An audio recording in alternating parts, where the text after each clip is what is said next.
Hey there, I'm Eddie O'Donnell from Snowjoe, and today we're going to be unboxing the SPX4800 from Sunjoe. So let's open it up.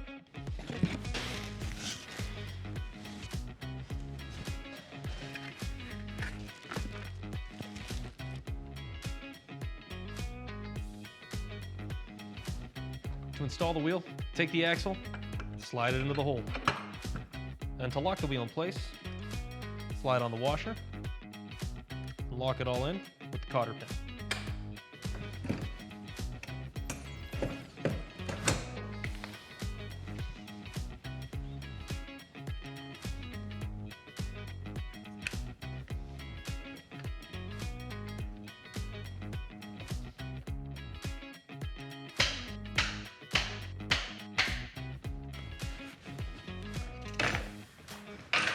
To attach your high pressure hose to the pressure washer, take one end and thread it into this port on the side of your pressure washer.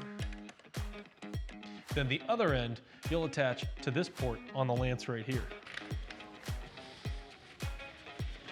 And now with our lance all set up, we can attach one of our 5 quick connect nozzles. Just pull one of the nozzles off, slide it onto the tip, push it in, locks in just like that, and when we're ready to switch, pull that sleeve back, pops right off,